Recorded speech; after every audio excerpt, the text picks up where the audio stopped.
Good evening and welcome to the Newshour Agenda. I'm Madhavdas G.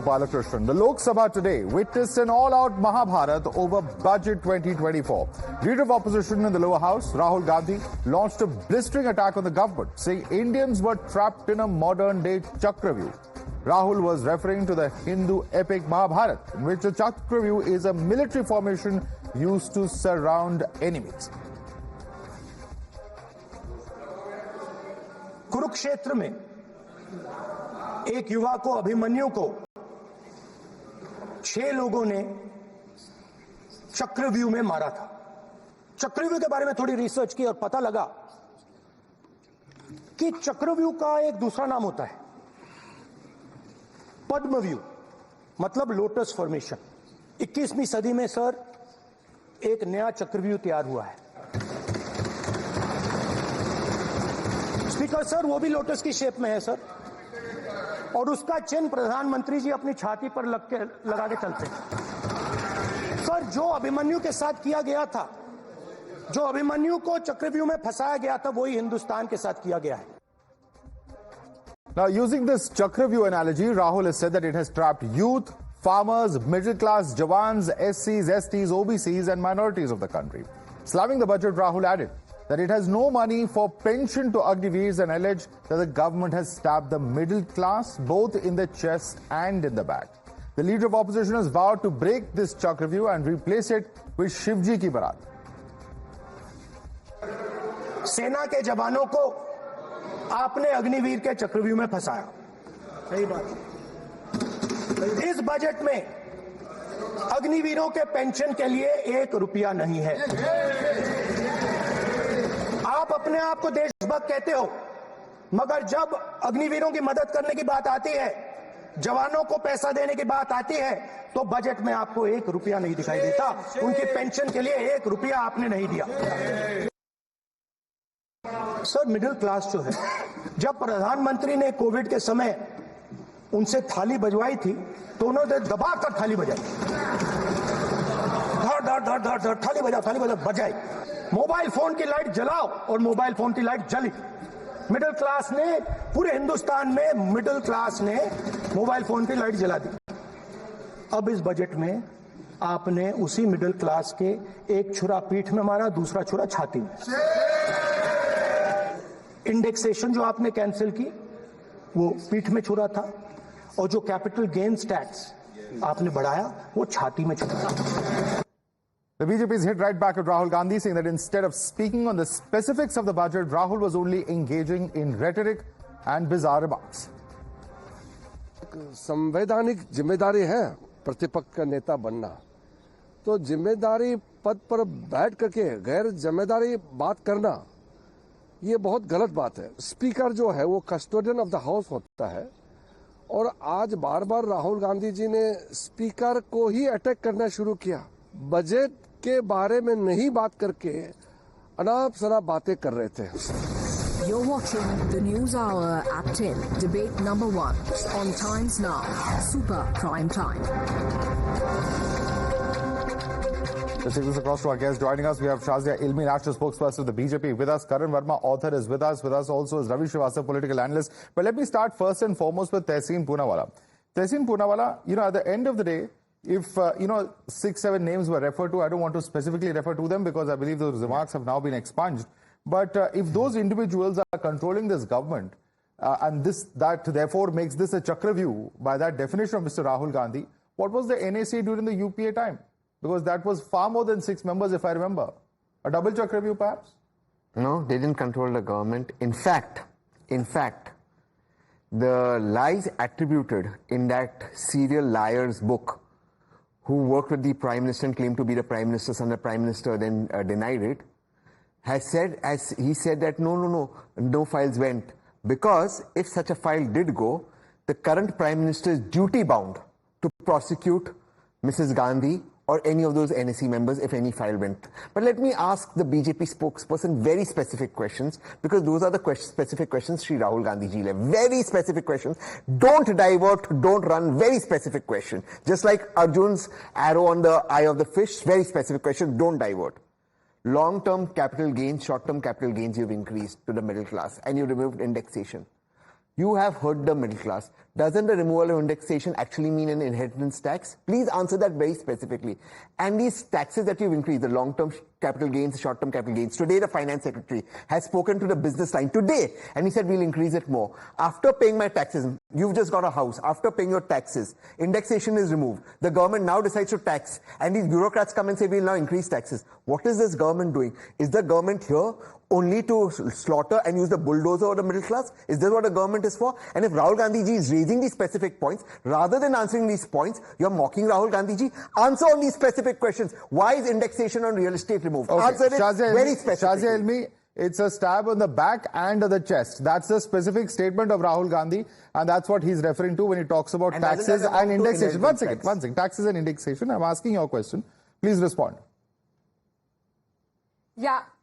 Yeah, and Madhav, you will ask me questions and I will answer your questions. And if I have to ask any questions of Tehseen, I will go through you. Yeah. Yes. Please go ahead. That's a question I've asked you. It's a stab on the chest and a stab on the back. I asked you that question just now. Yeah. That's what Tehseen is stating. Yeah. Please respond to that specific point. Madhav, as always, yes. So as always, the Crown Prince and the Clown Prince has revealed his utter lack of knowledge. It shows that he's just begun to read the Mahabharat and is trying to make himself sound a bit more serious and with some gravitas, unlike the last time when he cut a very sorry figure. Okay. Now, all the questions that he asked today, particularly about the long-term capital gains, as well as the lack of indexation and how it leads to, as Tehseen says, inheritance tax, and of course, printing black money, all of those have been answered by Nirmala ji and by others many times over. Okay, can you answer it, so, please? So, obviously, Rahul Gandhi doesn't follow up, poor thing. There is some problem. So, no, it has been answered many times over. No, then you answer it. I didn't hear the answer. He's talking about one by one. Yeah, but address the issue. Address the issue. Yeah. Address the issue. He's saying by removing indexation, by increasing taxation, it's a double whammy on the Aam Aadmi. Respond to that specific point, please. Out of syllabus. No, 1 second. Yeah, those have been responded to. Nirmala Sitharaman said, and she gave the rationale during the budget speech, and even after that, so tell us, ma'am, for almost 4 days as to why the indexation was removed, and the rationale was given for that, and a lot of people can have a problem with that. But you know, this new knowledge of Mahabharat and how it's being used, and how you are bringing down your own level, and how you are asking questions to the speaker, knowing very well. I mean, any first time, you don't even have to be a first time MP to know that you can't ask a speaker questions. So, I mean, there is a limit to how silly you want to be. That's one.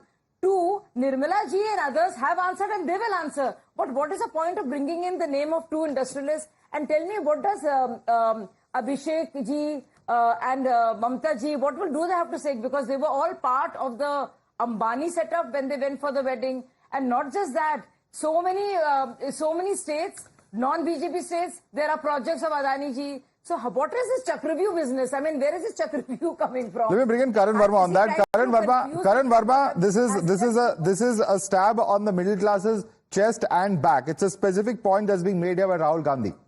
How do you like to respond to that? Yeah, I will respond to that. But first of all, you know, Tehseen said that they are all mocking Rahul Gandhi. We don't need to mock Rahul Gandhi. कभी he says GST नहीं लगता था पांडवों के time पे, कभी he wears a Jneyu on top of a kurta, कभी he says चक्रव्यूह में बस 6 लोग थे, 6 से ज्यादा थे. Tehseen knows Mahabharat. And for the record, you know, Tehseen, we are long past that stage. We are out of the Chakravyuh of the Congress of inflation and unemployment. And like Arjun ji, we are on the path to development, and our Sarthi is Shri Krishna ji. So, you know, we are very happy that way. That is number one. Now to the specific question that you asked about the middle class. Madhav, I will agree on a limited point that yes, there is sometimes a bitter pill to swallow for the middle class. But to say, first of all, we have to define what is middle class. Now, as per the National Council of Applied Economic Research, anyone who earns from 3 lakhs to 10 lakhs is middle class. So when we talk about 3 lakhs to 10 lakhs, we are talking about long-term capital gain tax, which has been raised by 2.5%. Now, there are 9.5 crore investors in this country. Would you believe it? Out of that, 68% of them have a portfolio less than 1 lakh. So under section 112G, you can always get complete exemption of that. So, the real ones who are affected are the rich and the ultra rich. We call them middle class, but middle class actually is 3 lakhs to 10 lakhs as per the National Council. As per the RBI report, it's from 3 lakhs to 17 lakhs. Even by that metric, you cannot say that, this is affecting the middle class too much. But Karan, yes, certain I don't think exemptions any and tax person in would this have been country good. who earns 10 lakh rupees will consider this as rich by any stretch of the imagination. Exactly. So, I mean, That's that might be... what that the might National be, Council of Applied Yeah, Economic Research has said. 3 lakhs to 10 lakhs is middle class. Well, so Would you that's, believe it? I think common sense would dictate that that's also perhaps a surmise that is challengeable. We have But let me just ask... 1.5 crore people paying taxes. Yeah. So Of course, the tax base is way too low in this country. There's no doubt about it. No doubt about it. But let me bring in, in fact, Ravi Srivastava on one important point. Ravi Srivastava, data that's coming out when it comes to the PLFS report says that unemployment is decreasing from 4.2 in 2020-21 to 3.2 in 2022-23 for persons aged 15 years and above. Is there therefore a logic when the LOP, Mr. Rahul Gandhi, says that the youth is in a Chakravyuh of employment?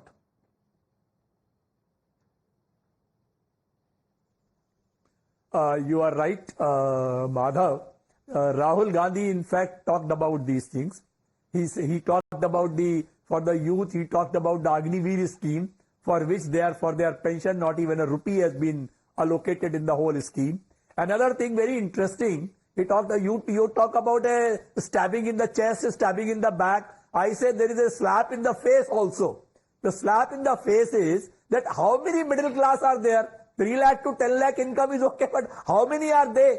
What Rahul Gandhi told that 90% of the people are not getting that part of that halwa. The halwa is going only to those 6 people who are the formation of the Padma-view or Chakravyuh, whatever you call it. So this is where people are embroiled. The first thing is, you watch in a history of India, first time the corporate taxpayers are 26%, income taxpayers, personal income taxpayers are 28%. So even me and you are paying more taxes than the corporates who are earning thousands of crores. And they were given all relief in 19 itself by reducing the corporate taxes. And nobody is asking a question that what is wrong with you people? Why are you people not paying the taxes? I have to answer this. The proper amount of taxes. It means somebody is concealing the taxes, but the government wants to cover it up by increasing the LTCG and the STCG. That's a hit to the middle class. And removing indexation is absolutely murderous, because the property value will definitely go down on a tax incident. Will be more on that. So that's why the people are opposing that. So Rahul Gandhi was very much in his statements, he was very, very right. He said that the 6 people, when the speaker objected to that Adani Ambani's name, he said A1 and A2. So I think he was very valid in his submission. Well, those remarks were expansive, but Karan Verma, since you posed questions of the government, I want Karan to respond to that. Karan. When we talk about the middle class, Madhav, this government has passed this, that whoever is now going to be enrolled in the formal economy, as in becomes a part of the EPFO, we are talking about 15,000 per month given to them. That's 2.1 crore people we are talking about, right?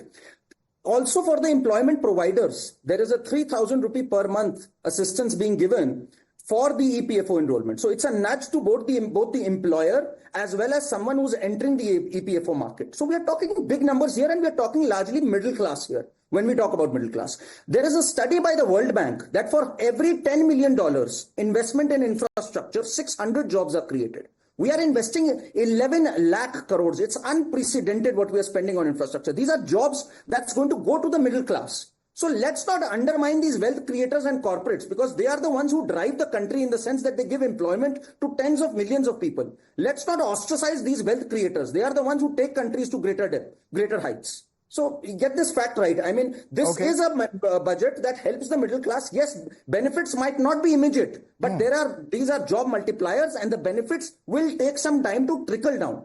All right. Let me bring in Tehseen on another very important point, because it's on OBC reservation that Rahul Gandhi also spoke extensively about. Coming to you, just a second, please. I'm coming to you, Mr. Ravi Srivastava. I want to bring in Tehseen on this because it's a limited time debate. Specific question on OBC representation, because You know, the BJP has obviously said many times in the past, it's not for the first time, that they're saying that the same Congress government refused to implement the Mandal Commission report. In fact, Rajiv Gandhi opposed it when VP Singh was proposing to introduce it in the parliament as well. I'm so grateful that the BJP follows the steps of Nehru ji and Rajiv ji. Just only on these issues they follow, not on all issues, only on what is convenient to them. And the Congress is on record saying... So there's a difference in the stance of what was there in the 80s and what is being practiced now. Correct. They're pointing out the hypocrisy. Correct. And there's a difference in the stance of the Congress now. They're saying a caste census must be conducted. And Rahul Gandhi is not saying just for OBCs. He's saying for SC, ST minorities. Look, I'm just going to give the BJP spokesperson, and you may Google this, Shazia, or chat GPT this. Please do it. Take out your phone and do it. Tell me right now how many SC fellow citizens, OBC fellow citizens are police commissioners, SPs or DMs in Uttar Pradesh. Are they in proportion with their population? How many SC, OBCs and STs are vice chancellors in central universities as per the constitutional mandate? If they are, I will apologize on the show. If not, you apologize. Let's do this. Does not even know that Agniveers are getting compensation. I'm not even talking about Agniveer. Why does your boss does not even know is she on? that Agniveers are already getting compensation? That he was fact. They're not on that. No, one second. Shazia, the point being made. Once again, Tehseen, please. No personal, no snide comments, no personal comments. I don't allow it in any circumstance. You know that very well. No, we are not going to have that. Shazia, the simple point being made by Rahul Gandhi in his speech in Parliament. One second, please listen to my question now, Shazia. One second. My simple question is this. Rahul Gandhi says that amongst those who prepared the budget, if you look at the proportion in terms of the... Please allow me to complete my question. In terms of those communities, disadvantaged communities, whether it's OBCs, SCSTs, etc., he says, what's their proportional representation amongst the 20-odd executives who prepared the budget? That's the simple question that he posed. How would you respond to that? Google. See, I don't even know what that means. I don't even know what he's trying to say. Does he even know what he's trying to say? As far as the employment of the figures that we were talking about, Karan just... He's talking about representation of different communities. Allocating 2 He said this in the past also. Can you imagine? But Madhav, yes, exactly. And remember what the faux pas he made, and he said how many officers were actually Dalits and SC, ST, and then it was pointed out that all those who would be at a certain position of joint secretary and above would have actually been, would have joined the IS services during the time of Rajiv Gandhi. So all that has been done. That's why I'm saying the man doesn't know anything. He doesn't get it. Every time he speaks, it's a self-goal. And tell me something, do we have separate electorate? Do I have to be a Hindu or a Muslim as an MP or MLA to represent the interests of their community? Does an officer have to be... He's talking about reservations, madam. There's a difference between the two. It's not about representation of elected representatives, it's about reservation. Yeah, but let me bring in Ravi Srivastava on that. Ravi Srivastava, the criticism then would be that if several of these officials were actually inducted into service before there was any reservation, then what's the point that Mr. Rahul Gandhi is making? Ravi. See, first of all, Rahul Gandhi clearly said that what constitutes the population of those who are the poor people or the OBC people or the SC people, ST people. It is 73% of the population. And I think he literally hit BJP below the belt by saying caste census is a must. That who is constituting what? How much has, jiski kitni hissedari, uski utni bhagidari. So that is what he insisted upon. He said that caste census must happen, and if their government comes, they are going to first do that, and second that MSP guarantee, legal guarantee. These two things he assured on the floor of the parliament today. Karan Verma. No, Madhav, the hypocrisy is unbelievable. In Karnataka, they've conducted a caste census. Why don't they release the caste census? Why haven't they yet released it? It's their government in power there. They also did a caste census back in 2011-12, which was never released. And, Madhav, you must understand, are we going to look at everything through the prism of identity politics? Kiski kya jati hai, kiska kya hai? Where will we head with merit then? And I'm surprised someone like Tehseen, I really respect Tehseen, he's a progressive person.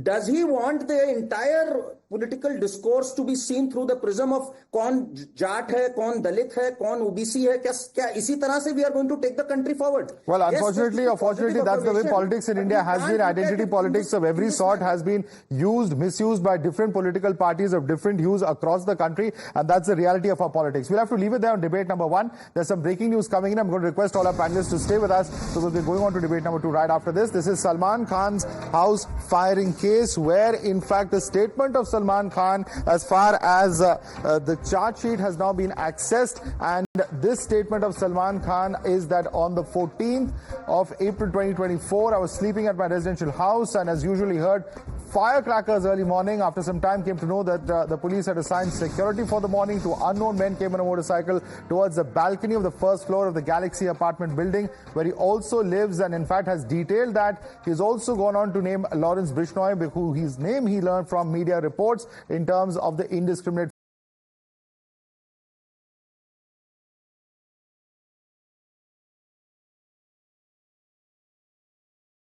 stated there by Salman Khan, in fact detailing his version of events of what took place during that shootout at his Galaxy Apartments residence in Mumbai. Quickly take us through what he said. Well, absolutely, Madhav. Significant development have taken place. In fact, if we just go through the statement that was recorded at the police station, Mr. Salman Khan very categorically speaking 3 points, the major incidents that has taken place since 2022. Now, firstly, he speaks about the threatening letter which Mr. Salim Khan had received. After that, he has also mentioned about the email ID from Jyoti Patel. Later on, he also says that his security was beefed up, and in January 2024, there was some illegal unidentified men. In fact, they entered his Raigad farmhouse, and this time in April, on 14th of April, while he was asleep at his house where he has been living since childhood, he got to know from the security personnel who are deployed below his house. They stated that 2 unidentified men on bicycle had opened fire around the balcony of Galaxy apartment. He has mentioned Lawrence Bishnoi gang time and again, and he has very categorically mentioned that there is an intention of killing me and harming my family members. So of 2 pages, important notes that has been given by all right, thanks so much for the quick update, Shweta. We will keep continuing to track all the developments. Over 1,700 pages of information that has been filed as far as this charge sheet is concerned. Thanks so much for joining us indeed.